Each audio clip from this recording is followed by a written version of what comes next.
Hey everyone, Darius here. This is a pretty commonly requested matchup. DK Priest into DK Pala. I think it's a hard counter for DK Priest. I think the DK Pala really just has to focus on not losing, and it's kind of a one game by default. But you still have a pretty good chance against DK Pala, especially if you have a good idea of what you're doing. So it's never necessarily hopeless, but it's always a very tough fight. And this is a pretty good team as well. So in this case, we had previously discussed kind of doing an early go on the Paladin. Now, when we kind of theory crafted this strategy, it was on Dallas Sewers, so it was a smaller map where I think it would have been a lot easier for me to get on top of that Paladin and grip him in sooner, and maybe land that fear and get that setup. But in Nagrand, I don't think that's the best idea. So I don't get dispelled on chain, so I really just can't make it over to Mr. Paladin here for the grip, and so we can't really get a great setup here. I do a grip strang here, but I don't recommend it. One, that was a mistake because it was a risk that he was just going to Sacred Cleansing 30% resist it entirely. Two, I don't really have anything going here. I wanted to get that Strang off because ideally, I wanted to keep. He doesn't have any Sacred Shields or anything on him, so I wanted to get the pressure rolling on him quickly, maybe Strang into the Fear. Like I said, we just kind of plan to go all in start to finish. I don't really recommend this as a general strategy.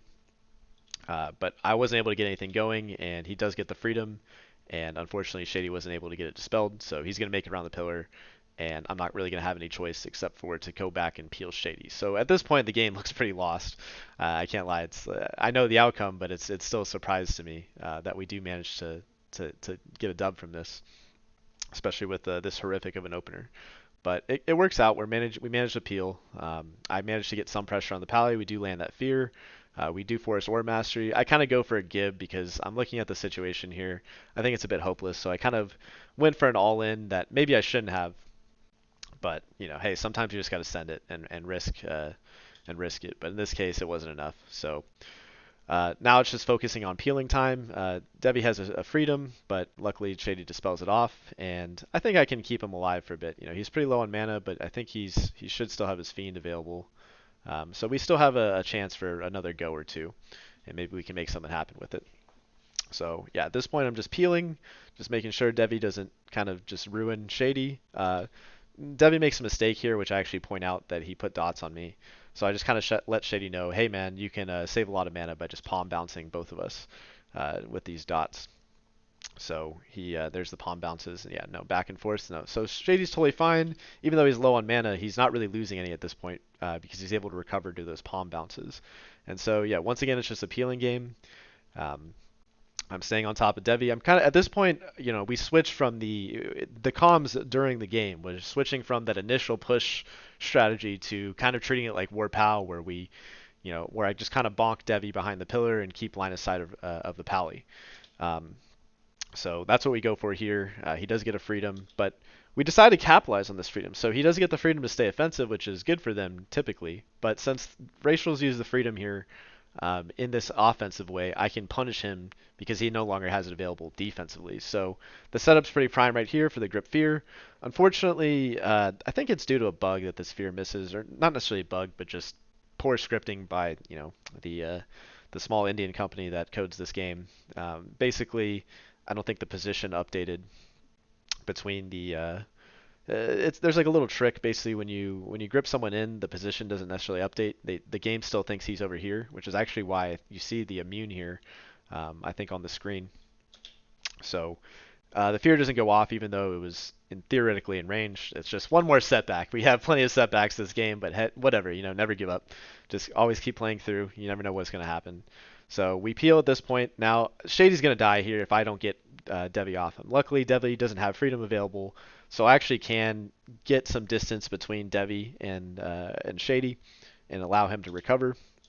And I choose to send the Gnaw there just for that peel. So now Devi can actually make it around the pillar, or now Shady can make it around the pillar, get his penance.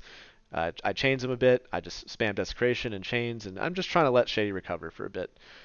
He does get a Hymn of Hope off, so now we have a little bit more mana to play with, meaning that we've just bought ourselves another go. So there it is. I grip the Pally in. He gets the fear. Well, eventually he'll get the fear, I think, after the Hajj. So he gets the Hajj, and then no fear. Okay, so I guess at this point, I've just managed to force bubble on my own. I don't even know how I did that. I guess Shady was probably offensively dispelling him, so he didn't have the Shakered Shield, and I just scared him, and I spooked him enough, or he was confident enough that he could send his bubble there conservatively just to be safe, and maybe he didn't need to bubble there, right? I think he probably could have lived through that, but I think he decided, hey, this should be a one game. Let's just press our advantage and just ensure that I don't die to something stupid, which isn't necessarily the wrong decision. Oh, okay, that's what it was. It was the Shadow Fiend. So it looks like we placed a Fiend on him, and that's why we were able to force the bubble here. So now we have a second go. So he never really fully recovered because he went for the plea, and Shady's mana actually recovered quite well with the Fiend. So what was previously just a totally lost game, almost zero mana priest versus topped Hpal. Now this Hpal is quite vulnerable. He's got no bubble, he's got no sacred shield on himself. He's got just the only buff he has is a blessing of wisdom. So he's pretty prime here. Now Devi still has some peels available. So in a normal situation, if this were Warpal, I think the dude's just dead straight up at this point. But Devi does manage to get off the AMZ, and that really shuts down a lot of my damage. But it's okay. I press forward. I keep pressing on. And at this point, one of the recommendations I make is just make sure you pull your runic power. This is your damage. This is your on-demand damage button. 130 runic power is essentially 6 to 7k or 6 to 10k damage in 3 globals. So keep it pulled. Don't spend runic power into the AMZ pointlessly where it's got a 75% shield wall. Like save it. And so now I'm spending my money here. He still doesn't have a sacred shield. It's been dispelled off of him, so I can blanket him with the silence. He's completely clean. He's got no buffs. He's underwater now, and so now it's just a matter of me riding him out. He's got dots on him now. No, he does get the Holy Shock. It looks like he does get the Holy Shock, and he's going for an Aura Mastery cast. I don't have a Gnaw for this one, I think, but Gnaw, I'm spamming it. You can see me 1 second left of the Gnaw, but he doesn't have a Trinket. He's at 8k HP. I'm close to 40 runic power, and my Gnaw just came off CD, so I'm pretty sure he's toast at this point. So yeah, I get the attack. It looks like I went for a Plague Strike just to generate enough runic power. I gnawed the heal at the Aura Mastery and the wings, and I start loading up the pet explosion. And I mean, at this point, between the dots and the pet explode, he's just toasted. He can't get out of there, and Devi isn't around to peel. So I think Devi could have maybe thrown a chains or two on me and peeled that way, but he decided to stay on top of Shady, which could have been a good idea also, because the priest being free would have enabled him to do more damage. But yeah, the point being is you have a chance versus these DK pals, especially if they use freedom aggressively and you can grip them into the fears. It's a lot tougher, I think, than War Pal, because the DK is a little bit more effective at peeling and also solo pressuring the priest, right? You don't really have the option to go the DK behind the pillar to the same extent that you do the warrior, because the warrior just rots to reflective shield and dots and DK damage if he's not constantly getting sacred shield procs and holy shocks from his pally. So it's a little bit of a tougher fight, but it is winnable, and there are openings out there if you can find them. So I hope you found this informative, and I'll see you guys in the next video. Thanks.